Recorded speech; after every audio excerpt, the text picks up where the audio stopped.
good. All right, how's it going, guys? Let me straighten this out. This is probably my 5th or 6th video. I'm trying to make a YouTube channel, and I want to make videos just about life. Like I mentioned before, politics, health. I'm really well read in a lot of things, but I made like 10 hours of videos, but they're too long. I don't know how to post them on YouTube because they're like 30 minutes long, so I wasted 10 hours of my life doing that. But I'm gonna have to go back and re-record them in a short amount of time. If anyone watches this channel and knows how to make a video shorter, or if I can like bypass that through YouTube, let me know. But anyways, I'm gonna try to keep this, I think it's like 15 minutes YouTube is a cutoff for. I'm gonna go under, I'm gonna go for 12 minutes, but probably shouldn't waste any more time. Today's Easter 2025, and I've thought about all the Easters I've had in the past. You know, I remember 10 years ago, I was living in this area, living with my parents, and I was writing a story called Terrence and the Machine. It was about a guy who was living in the world and reality and how he was trying to get through it. He was like a Secret Service person.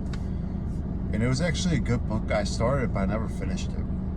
I wanted to write like a fiction book like that, and how he was living through like this totalitarian state where, you know, things were taken over. He was like in prison, and he was like a Secret Service guy who spoke out against the regime. That was actually a good book, but I never finished it. Too bad. Another time, my cousin came about like 6 years ago. Her kids were really small. And another time it snowed, so I've got a lot of good memories on Easter. And going back to that book that I never finished, there's a lot of regret that I had in my life. And one of those things that I'm regretful of is dating and women. I just so happened to be sitting out here in my car where I ran cross country 20 years ago. 15 to 20 years ago when I was in high school. It's crazy how things have changed since then. All the kids I ran with are pretty much gone, and I mean, they're like all over the place. They're in like DC and Colorado and blah blah blah, and I'm still in the area. And sometimes I'm like, maybe I should move. And they're all married too, and that brings me to my life, you know, with dating and my depression because of it. You know, I'm one of those guys. My brother came with his daughter. He has another kid on the way. And I always thought when I was 18, like when I was running these cross-country races over here, I thought, man, I'm going to have, by the time I'm 35, which is what I'm at now, I'm going to have like 3 kids or something in a house and a wife. Not even close. I'm just gonna say it straight out. I'm not like stupid or a loser or anything. I have a doctorate degree. Like, I am a doctor. I work on patients. I'm a certified arborist. I should probably shouldn't say everything in this video, but I am very educated and I'm smart. 6'3", I'm in good shape, and it just baffles my mind how I am still like fucking single. You know, I've met a lot of girls, but nothing's ever worked out. And I've just never really, I'm really bad with one thing, and that's making money. Being an alpha male money maker. Like all these fucking dudes on Red Pill and stuff. Andrew Tate. That's been my biggest gripe for women. Like, I don't make enough money for them. And I understand, women are terrified creatures. They don't want to starve. They're weak. They're not strong. They don't want to starve. We're stronger. We're better able to adapt to society. So biologically, they're going to be scared. Women are terrified of everything. If they don't have money and you're not making money, they have to go and work and be a man. They just don't operate well. I know this. I work for some women who are very masculine, and let me tell you, it's not very feminine behavior to own a business. But anyways, with dating, I just get kind of pissed off sometimes because I'm on Hinge. Complete crapshoot. Nothing really ever comes of it. You just match with girls. You know, I'm 6'3", I save my education, which is good. And still, I don't get barely anything. Like, it starts in the beginning. I think the algorithm puts you at the front. So you're like, oh, this is great, I'm going to keep staying. And then when you realize it's a shit show, like 2 months later, it's like, wow, they were just playing me. They had all these girls who probably are bots or have like logged off long ago, and they keep these accounts on there, and it's a scam for guys. Dating is a scam for men in this. I'm in Illinois, Northern Illinois. It's a scam for all of us guys, especially like the non-Andrew Tates or whatever. If you're not Christian, I am Christian. I went to church this morning, and I just feel so isolated, man. Like, everyone there has families. Every fucking person, families. I just go in and out like a ghost, you know? Because if you're my age, 35, you don't have family, you're weird. And I'm just venting on here because this is the only outlet that people will listen. But it's tough. Like, when you go to these Christian churches on Easter, like, oh, this is God great with your family. It's like, what family? You know, I got my brother and his family, and then my parents, and my other brothers are all over the place. But, like, where's my family? It's a shit show.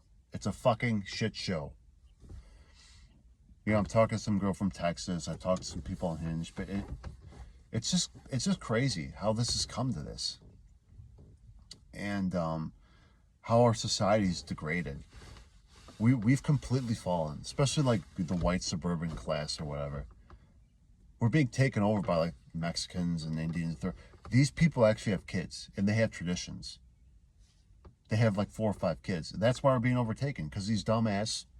Sorry for swearing. I probably shouldn't swear. I'm gonna put this up anyways. But these dumb white suburban women want a guy who makes 6 figures, who's working for Abbott Labs, who can give them that mansion that they had as a kid. And they only have 2 kids because they want their kid to go to like Harvard or something. That's why we're being upbred. They can't struggle.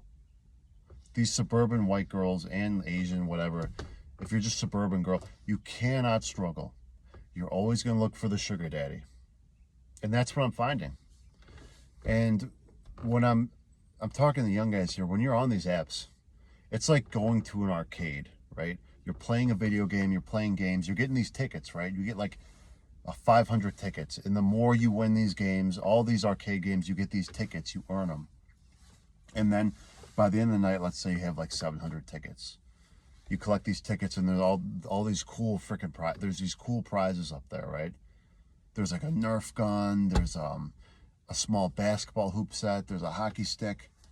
This is like, these things up there are like, you know, 1,000 tickets. Like, oh, I want that. I got to work hard for this. I got to play a lot of games and work hard. And down here at the bottom, there's like a measly little keychain, like nonsense. Nobody cares about it. Well, in the dating world, the keychains that nobody gives 2 shits about are girls who aren't pretty, who probably are unhealthy, a little overweight, whatever.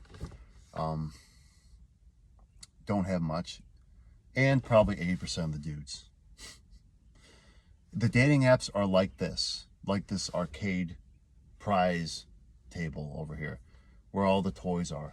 You got the girls on Hinge who are like a 9 or 10 or whatever, like the hot ones. They're the Nerf gun. They're the hockey stick. They're the basketball set. You're working your ass off to earn all these tickets, just like you're working your butt off in life to make money, to do this, to get these girls. Everyone's trying to get that Nerf gun. Every stinking guy. And even the girls. That Nerf gun is like David Beckham or something. And the guys, you know, when you're looking at the male side of it. But if you just need 10 tickets to get this keychain, who's going to go for some normal guy? Loser. Nobody wants that. Or some girl who's overweight or not in shape or not pretty or whatever, has baggage. That is what I'm seeing it as. It's like a transaction. And most of the girls on Hinge they promote, or just these dang apps, are very pretty. They're the Nerf guns. Most of, I'd say like 50% or 60% of the women are the Nerf guns on the top shelf that everyone's played their tickets for, and they've worked their butt off at the arcade center, spending tons of money, hours of time to get those tickets. She's the Nerf gun. And a couple of the hot guys. Working, and they're looking at that. While the keychain or the pen or whatever, which is like 10 tickets, is collecting dust. And that's what normal guys are. I'm that, to them at least. I think I'm good, but I'm normal. And some of the girls who are not on the attraction scale are high up. And that's just what it is. It's transactional now. And I hope you see that analogy there, but I just thought of it yesterday. I'm like, that's 100% what it is. People just want the best, shiniest thing. And it's incredibly problematic with women. Women just want that great, shiny, alpha male, cocky, rich guy. They do. Why does Andrew Tate have like 12 baby mamas? Or Elon Musk or whatever? It's just nature. And, now normal guys like me have to compete for this stuff. 50 years ago, I'd have 2 kids and I'd be celebrating Easter with the family. But not in this bullshit era. Not now. You got dating apps. You got like 95% of the women going for like 6-figure Chad over here on the Hallmark Channel. That's just how it's really sad. And there are times I wonder, I'm like, am I ever going to have kids? Am I ever going to have a family? I have a hard time surviving financially too. I'm doing my best. I'm working 6 days a week. I'm exhausted.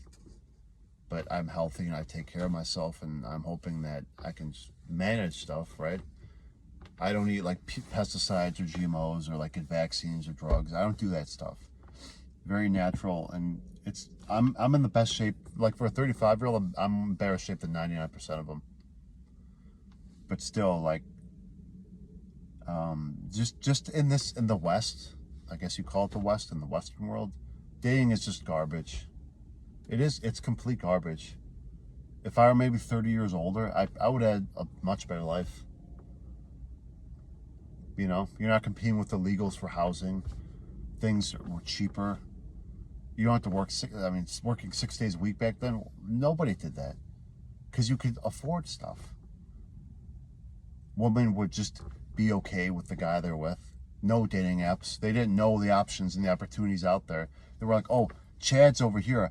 I didn't know he existed, but now I know Chad exists because he's on Hinge. So I'm going to keep chasing the highest prize.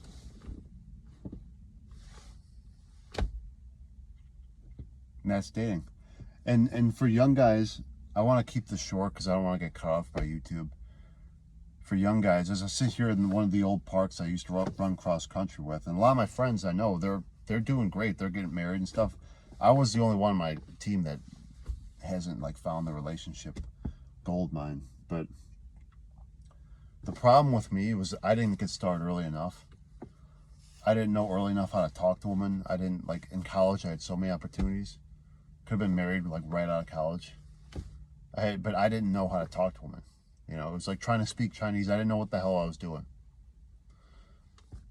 So if you start early with all this stuff, obviously stay fit, obviously try to get a good job and do all that stuff, great. But talking to women is a skill. And if you want a family, let's just be honest, you're going to have to work hard to get these women. This isn't the 1950s anymore. You can't just walk into a relationship, say, hey, let's go arm in arm and get married. Hey, father, can I take your wife? No, you're going to have to check off a huge list if you want to get married to these chicks. Sorry, that's just the truth. But as I sit here on Easter, I'm just kind of venting because it is kind of a bullshit thing that I'm going through this at 35. I guess a lot of it's my fault, but it's not easy. I'm trying and I'm not making excuses, but it's definitely harder than it should be. And I'm hoping you guys don't make the same mistake. I'm hoping you guys could start early. Find that good person who's moral and all that and aligns with your values and go for it. So that being said, have a good Easter, guys, and I'll shut this one down.